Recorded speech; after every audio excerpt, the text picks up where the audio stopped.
मैं हूं सुमी प्रकाश बवेटा और आज हमारे साथ है हिमाचल प्रदेश के पूर्व मुख्यमंत्री जयराम ठाकुर जी। पहली बार मौका मिला है पूर्व सीएम का इंटरव्यू लेने का, तो मुझे लगता है ये मौका छोड़ना नहीं चाहिए, क्योंकि चंबा को हर बार ऐसा समझा जाता है कि चंबा के लोगों को बोलना नहीं आता है, पूछना नहीं आता है। पर मुझे लगता है कि ये हम अपनी कैपेबिलिटी को शो भी करना चाहते हैं। हमारी योग्यता कम नहीं होती है, बड़ी बात यह है कि हमको मौका नहीं मिल पाता है। तो पहले तो स्वागत है सर आपका। जी धन्यवाद, थैंक यू। अच्छा, वित्तीय स्थिति को लेकर काफ़ी चर्चा रहती है सर, मीडिया में भी काफ़ी बयान आते हैं कि हालात ठीक नहीं हैं।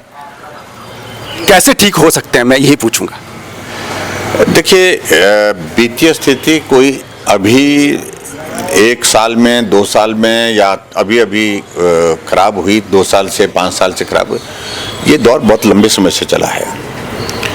और मैं समझता हूँ कि 93 के बाद 1993 के पश्चात हिमाचल प्रदेश में ऋण की रफ्तार बढ़ी, और वो दौर ऐसा था जब हिमाचल के ऊपर ऋण नहीं हुआ करता था पहले, और वो ऋण उस वक्त कांग्रेस की गवर्नमेंट ने शुरू किया लेना, और उस वक्त ज़रूरत नहीं थी, ज़रूरत के बिना ऋण लिया गया, और ज़रूरत के बिना ऋण लेते लेते आज ये स्थिति बन गई, क्योंकि लंबे समय तक हिमाचल प्रदेश में कांग्रेस पार्टी की सत्ता रही। अगर आज ऋण की बोझ की अगर बात कही जाती है तो सबसे बड़ा कंट्रीब्यूशन अगर है तो कांग्रेस की गवर्नमेंट की रही है। कभी हिमाचल के भविष्य के बारे में सोचा नहीं। जो ऋण लेने की बातें आज के मुख्यमंत्री कहते हैं कि पिछली सरकार नहीं, पिछली सरकार भी, उनने हमसे कम नहीं, हमसे ज़्यादा ऋण लिया है। अब कुल मिलाकर के उन बातों में नहीं जाना चाहिए। हिमाचल को हम आर्थिक दृष्टि से कैसे मजबूत कर सकते हैं, हम पटरी पर कैसे आर्थिक स्थिति को ला सकते हैं, उस पर काम करने की आवश्यकता है, दोषारोपण के बजाय।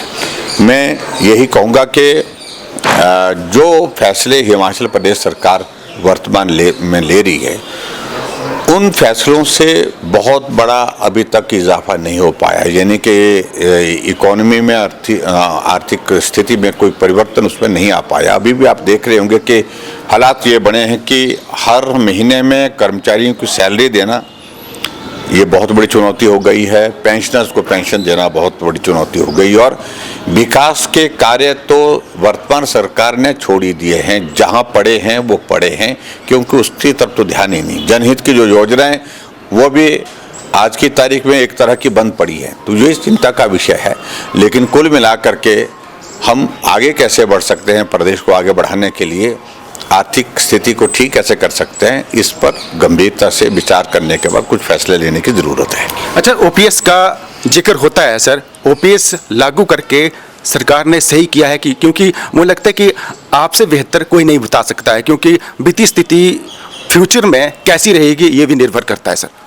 देखिए, मैं इस बात को बड़ा साफ कहता था कि बहुत भाषण दिए कांग्रेस के लोगों ने कि कर्मचारी हितैषी कांग्रेस पार्टी की सरकार, कर्मचारियों के लिए ओपीएस का फैसला। हम ओपीएस का विरोध हम भी नहीं कर रहे थे, हम ये कह रहे थे कि हालात आज की तारीख में ऐसे नहीं है कि हूबहू जिस तरह से आप मांग रहे हैं ओपीएस उस तरह से करने में कठिनाई है। हम रास्ता निकालेंगे, और रास्ता निकल करके आया। अब आपके सामने आपने देखा होगा कि केंद्र की सरकार ने ओपीएस के बजाय यूपीएस जो ऑफर दिया है वो ओपीएस से कम लाभदायक नहीं है, उतनी ही वो महत्वपूर्ण है, उतनी ही उपयोगी है। और इसलिए मुझे लगता है कि ये एक रास्ता का, इसका थोड़ा सा इंतज़ार करने की ज़रूरत थी, उनको करना चाहिए था इंतज़ार। लेकिन फिर भी उसके बावजूद चुनाव था, और चुनाव में कर्मचारियों को लग रहा था कि यही मौका है सरकार के ऊपर दबाव डालने का, दबाव डाला जाए, और अगर नहीं मानेंगे तो हम सरकार को हटा देंगे।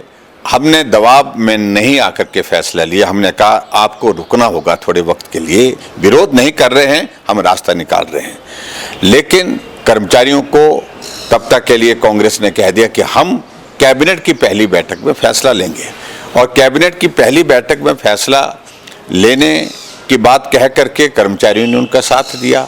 सरकार कांग्रेस पार्टी की बनी। मैं उसमें ये नहीं कहता हूँ कि कर्मचारियों की ही वजह से बनी, और भी वजह रही होंगी, चलो उस पर जाना नहीं चाह रहे। लेकिन आज हम पूछना चाहते हैं, 2 साल के कार्यकाल के बाद आज सचिवालय के बाहर कर्मचारी धरने पर बैठे हैं, चौड़ा मैदान में कर्मचारी धरने पर बैठे हैं, एचआरटीसी के कर्मचारी एचआरटीसी के वहां पर बैठे हुए हैं, इलेक्ट्रिसिटी बोर्ड वाले इलेक्ट्रिसिटी बोर्ड में धरने पर बैठे हुए हैं, सब जगह कर्मचारी धरने पर बैठे हैं। क्या वजह है? जो सरकार कांग्रेस की ये कहती थी कि हम कर्मचारी हितैषी हैं, तो ऐसी कौन सी बात हो गई हिमाचल प्रदेश में जो कर्मचारी हितैषी अपने आप को बताती थी सरकार, वो कर्मचारी विरोध में क्यों बैठे हैं? फिर उनको तो जिंदाबाद करनी चाहिए। लेकिन कुल मिलाकर के अब कांग्रेस के नेताओं को भी इस बात की अनुभूति है, उनको भी अनुभव हो रहा है कि हिमाचल प्रदेश में जो हालात हैं, ओपीएस का फैसला है चाहे कोई फैसला है, कि ऐसे हालात नहीं रहे। आज कर्मचारियों को सैलरी नहीं मिल पा रही है, पेंशन नहीं मिल पा रही पेंशनर्स को, और उनकी डीए की किस्तें पेंडिंग है, उनको जो मेडिकल रिइंबर्समेंट का पैसा नहीं मिल पा रहा है, उनके एरियर्स पेंडिंग है। तो ऐसी बहुत सारी चीज़ें हैं। अब कर्मचारी महसूस कर रहा है कि भाई भारतीय जनता पार्टी ने जो कहा वो सच कहा था, करना ही है, और काश अगर हमने सब्र किया होता तो आज ये स्थिति हमको देखने नहीं पड़ती। समय पर डीए मिलता था, एरियर्स मिलते थे, मेडिकल रिइंबर्समेंट का पैसा भारतीय जनता पार्टी की सरकार में मिलता था। ये सारी स्थिति को लेकर के कर्मचारी महसूस कर रहा है। अच्छा सर, मैं ये भी पूछना चाहूँगा क्योंकि लोग भी कहते हैं कि एक्सीडेंटल सीएम रहे हैं आप, लेकिन आपका दौर अच्छा था, आप कंपैरिजन करते हैं लोग, इसको लेकर भी बात होनी चाहिए सर प्लीज। देखिए, ये शब्दों का कुछ लोग राजनीतिक दृष्टि से, कुछ लोग इस तरह के शब्दों का इस्तेमाल करते हैं कि किसी की आस्था को मैं चोट नहीं पहुंचाना चाहता हूं, लेकिन कुछ लोगों का मन स्थिति यही बनी रहती है कि इस तरह से ऐसे शब्दों का इस्तेमाल करें। मैं इस बात को कह सकता हूं कि अपने लोकतांत्रिक व्यवस्था में रहते हुए हिमाचल प्रदेश में आज मैं सबसे सीनियर विधायक हूँ, 6ठी बार हूँ मैं। 28 साल का मेरा हिमाचल प्रदेश का जो है वो विधानसभा के अंदर का अनुभव है, बिना रुके, बिना जो है वो किसी व्यवधान के। दूसरे सीनियर कुछ लोग हैं, लेकिन कुछ कई बार जीते कई बार हारे, ऐसा हुआ है। और हिमाचल प्रदेश में भारतीय जनता पार्टी की सरकार बहुत बड़े बहुमत के साथ जीती, मतलब चुनी गई थी, और पार्टी का नेतृत्व ही तय करता है कि कौन मुख्यमंत्री बनेगा। पार्टी के नेतृत्व ने हमारा जो है वो नेतृत्व प्रदेश के ऊपर जिम्मा दिया, काम करने का दिया, मुख्यमंत्री बनाया। उसके लिए मुझे पार्टी का मैं पार्टी का आभार व्यक्त करता हूँ, पार्टी नेतृत्व का। लेकिन ऐसे शब्दों का इस्तेमाल करना ठीक है, हालात ऐसे एक जगह नहीं अनेकों जगह बनते हैं। वीरभद्र सिंह जी भी एक्सीडेंटल रहे हैं, एक बार नहीं अनेकों बार। ठाकुर रामलाल जी वो भी उसी तरह के हालात में बने हैं। और उस तरह से अगर हम देखेंगे कि हिमाचल प्रदेश में अगर 98 में धूमल जी की गवर्नमेंट बनी, हालात अलग तरह के थे, बहुमत हमारे पास और कांग्रेस के पास बराबर का था, एक स्थिति ऐसी थी। लेकिन हालात बने और हालात के मुताबिक जो है फिर बाद में सरकार बनी।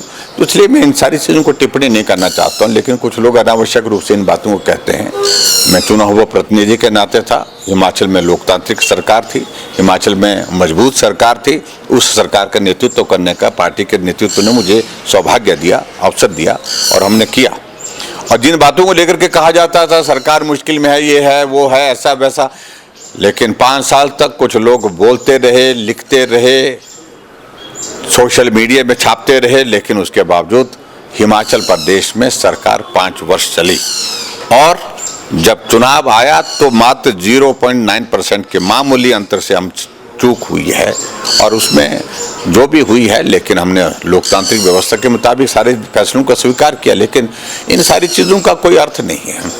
मेरा कहने का अभिप्राय है कि हमने हिमाचल प्रदेश में जो सरकार 5 वर्ष चलाई, आज 2 साल के बाद, 2.5 साल के बाद लोग उस सरकार के काम को याद कर रहे। कल मैं चंबा में जाकर के हॉस्पिटल में मिला मरीज, जो एक महिला वहाँ पर एडमिट है जिसका ऑपरेशन हुआ है, अपने जेवर गिरवी रख करके अपने इलाज के लिए पैसे लेने की, मतलब दवाई लेने की नौबत आई।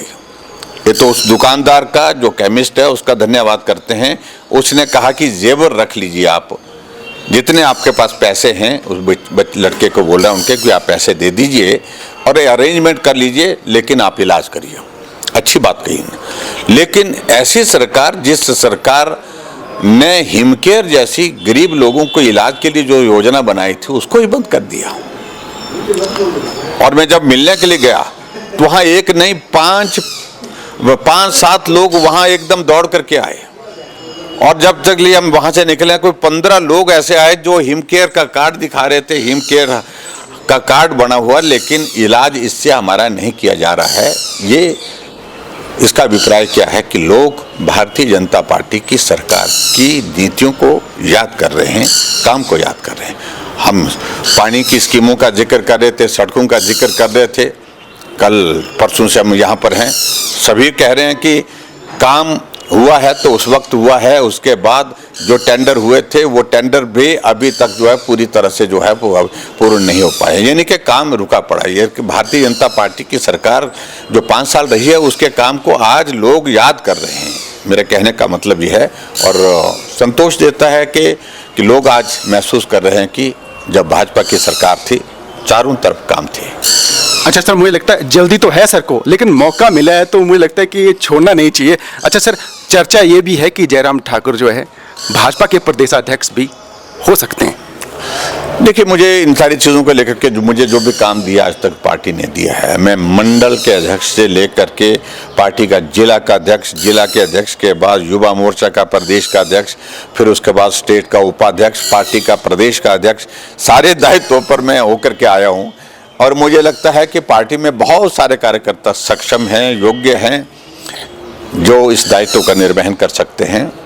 और अभी इन सारी चीज़ों को लेकर के कोई टिप्पणी करना उचित नहीं है। पार्टी के नेतृत्व जो फैसला करता है उस फैसले के साथ हम काम करते हैं, लेकिन मेरे ऊपर पार्टी ने बहुत बड़ी एक जिम्मेवारी विपक्ष के नेता के रूप में दी है। मेरा फोकस वही है, मैं उस पर काम कर रहा हूँ। हिमाचल में विधानसभा के अंदर, विधानसभा के बाहर जनहित के मुद्दों को उठा करके लोगों तक उन बातों को पहुंचाना, वो मेरा एक दायित्व है। अभी मैं उस काम को कर रहा हूँ। अच्छा सर, मैं ये भी पूछूंगा क्योंकि हर बार ये भी कहा जाता है कि ये जो सरकार है ज़्यादा दिन तक नहीं चलने वाली है, बार बार हम सुन रहे हैं, अब लोगों के कान भी पक गए हैं कि सच है सर ये? देखिए, सरकार एक होती है, सरकार दिखती है, सरकार नाम की तो कोई चीज़ है ही नहीं। चारों तरफ क्योस है, कानून व्यवस्था में गोलियां चल रही हैं, पूरे विधायकों के ऊपर गोलियां चल रही हैं। चिट्टा जाकर के चंबा के दूर दराज के इलाके में पहुंच चुका है, हिमाचल प्रदेश के गांव में दूर दराज सुदूर इलाकों में पहुंच चुका है। जो कहीं बड़े ऐसी जगह होता था, हम सुनते थे कि बॉर्डर के इलाके में पहुंचा तो ही हम चिंतित हो जाते थे। आज हर जगह जो है वो नौजवानों की लाशें मिल रही हैं चिट्टे की ओवरडोज के कारण। कोई सिस्टम नहीं, विकास के कार्य रुके पड़े हैं, जनहित की योजनाएं सारी बंद है। सरकार टैक्सेस लगा रही है, गारंटियां 10 दे रखी हैं, एक गारंटी उसमें पूरी हुई नहीं। इसलिए बहुत सारे इश्यूज हैं, बहुत सारी बातें हैं जो लोग महसूस कर रहे हैं। चंबा कितनी दूर, क्योंकि चंबा का जिक्र आता है सर, टनल को लेकर रहता है, तो मुझे लगता है कि आप इस पीड़ा को समझ सकते हैं कि टनल बननी चाहिए कि नहीं सर चंबा को लेकर। देखिए, मैं इस बात को जरूर कहना चाहूँगा। एक तो मैं प्रधानमंत्री नरेंद्र मोदी जी का बहुत आभारी हूँ कि पूरे देश भर में जो एस्पिरेशनल डिस्ट्रिक्ट उनने घोषित की है उसमें हिमाचल प्रदेश में चंबा उसमें शामिल किया है। यानी कि चंबा में विकास हो, केंद्र की योजनाएं ठीक तरह से लागू हों, ज़्यादा पैसा मिले, ज़्यादा यहाँ पर हम बेहतर होकर के काम कर सके, उस दृष्टि से प्रधानमंत्री नरेंद्र मोदी जी का फोकस है ही है चंबा पर। कनेक्टिविटी के हिसाब से मैं समझता हूँ कि चंबा बहुत सुंदर इलाका है, पर्यटन की दृष्टि से चंबा हर दृष्टि से बहुत अच्छा ये इलाका है। हमारा कई बार यहाँ आने का मन होता है, आने के बाद जाने का मन नहीं होता है, लेकिन कनेक्टिविटी एक इशू है जिसके कारण चंबा के विकास में बहुत बड़ी बाधा है। इसको और सुधारने की आवश्यकता निश्चित महसूस करते हैं। मैं इस बात के लिए धन्यवादी हूँ। 4 लेन्स और नेशनल हाईवे की वजह से हमारी हिमाचल प्रदेश की कनेक्टिविटी बहुत बेहतर हुई है, चंबा की भी बेहतर हुई है। लेकिन जो अब मांग उठ करके आ रही है कि अगर टनल हो तो चंबा बहुत नज़दीक हो जाएगा, तो वो गीत जो है वो चंबा कितनी की दूर, वो जो है वो उसके भाव जो है बहुत बिल्कुल जो है बदल जाएंगे। तो ये मुझे लगता है कि आने वाले समय में निश्चित रूप से दौर ऐसा भी आएगा जब टनल के माध्यम से चंबा को जोड़ा जाएगा। बस थोड़ा सा बचा है, क्योंकि वो जरूरी पूछेगा, नहीं तो लोग गालियां देंगे कि सर मिले हैं और वो पूछा नहीं था। हर जगह यूनिवर्सिटियां खुलती हैं सर प्रदेश के अलग अलग हिस्सों में, लेकिन चंबा में ना तो कोई उद्योग खुलता है ना बड़ी यूनिवर्सिटी खुलती है। तो आप नहीं चाहते हैं कि चंबा का भला हो सर? नहीं, देखिए, इस बात को लेकर के हम कहते हैं कि ये होना चाहिए, और पर्टिकुलर जो इंडस्ट्री की बात कहते हैं, सीमेंट उद्योग जो है, हमारी गवर्नमेंट ने उसको आगे परस्यू किया था। 2 बार 3 बार हमने टेंडर की प्रोसेस भी की थी, लेकिन अनफॉर्चुनेटली वही एक इशू, कनेक्टिविटी ठीक ना होने के कारण, सड़क ठीक ना होने के कारण जो है वहाँ बहुत बड़ा जो है वो हमारा सीमेंट के लिए जो लाइमस्टोन की उपलब्धता है यहाँ पर बहुत ज़्यादा है, लेकिन दिक्कत यही कि कनेक्टिविटी यानी रोड ठीक ना होने के, रोड जो जिस तरह की चाहिए उस तरह की ना होने के कारण उसमें बिडिंग के लिए आगे नहीं आ पाए लोग। लेकिन मुझे लगता है कि आने वाले समय में जैसे कनेक्टिविटी इंप्रूव होगी तो ये भी होगा। मंत्री को लेकर सूखा रहता है सर हर बार, ये भी पूछूंगा, क्योंकि जब लोग मिलते हैं तो वो भी बोलते हैं कि कोई पूछता नहीं है कि सूखा कब खत्म होगा, क्योंकि नेचुरली जब भी भाजपा की सरकार बनती रही है तो 5 एमएलए जीते रहे हैं, लेकिन मंत्री कोई नहीं बनता है। तो आगे उम्मीद रखें कि नहीं सर? नहीं, देखो, मैं इस बात को सिर्फ इतने कहना चाह रहा हूँ कि हमारी गवर्नमेंट में भी डिप्टी स्पीकर थे, यहाँ से थे, और उसके साथ साथ में अब कांग्रेस की गवर्नमेंट में स्पीकर हैं। लेकिन भावनाएं आपकी जो व्यक्त कर रहे हैं उनको आने वाले समय में ध्यान में रखेंगे कि डिप्टी स्पीकर नहीं, मंत्री चाहिए, ये चंबा की ज़रूरत लगती है। एंड में सर मैसेज, क्योंकि चंबा आए हैं तो अच्छा सा मैसेज हो जाए, क्योंकि नशे को लेकर भी क्योंकि बहुत पीड़ा रहती है जब कोई बच्चा इससे फ्लैक्चुएट होता है या फिर दुनिया से रुखसत होता है। तो मुझे लगता है नशे को लेकर थोड़ा सा आपका आह्वान, क्योंकि आपको सुनेंगे सर लोग। देखिए, सबसे पहले तो मैं यह है कि चंबा बहुत सुंदर इलाका है, बहुत भले लोग, सीधे लोग, सरल लोग यहाँ पर रहते हैं। जीवन भले ही कठिन है लेकिन उसके बावजूद सहजता, सरलता चंबा के लोगों की एक अपना एक आभूषण है। इसको आप बनाए रखिए, संस्कृति को आप कभी मत कमज़ोर होने दीजिए। और दूसरी बात मुझे ये ज़रूर कहना है कि आगे बढ़ने के रास्ते निश्चित रूप से हमारे सामने हैं। रास्ते बंद कभी नहीं हो सकते हैं, आखिरकार खुलेंगे वो। लेकिन आगे बढ़ने के साथ साथ में जो एक चिंता का विषय हम सब के लिए है वो विषय है कि हमारी पीढ़ी तबाह होती जा रही है, बर्बाद होती जा रही है इस नशे के सेवन के कारण। नशे को ना करना ये आज की आवश्यकता है, ये पूरे देश की, पूरे दुनिया की, और हिमाचल प्रदेश की भी और चंबा के लोगों की भी ज़रूरत है। नशे को ना कहें। कोई भी नौजवान, कोई भी आदमी नशा करता है, घर में होता है, घर में रोकिए, परिवार में होता है, परिवार में रोकिए, रिश्तेदारी में, पड़ोस में होता है, उसको रोकने की कोशिश करिए, समझाने की कोशिश करिए। नहीं तो हमारी पीढ़ी अपनी आंखों के सामने बर्बाद होते हम देख रहे हैं, जो हमारे लिए, सबके लिए पीड़ा का सबब होगा। इसलिए शुरुआत अपने से करें कि मैं नशा नहीं करूंगा, मैं नशे को ना कहता हूं, और मेरे पड़ोस वाले, परिवार वाले, सब लोग समाज में आकर के नशे को ना कहें, यही मुझे कहना है। Thank you sir, thank you sir.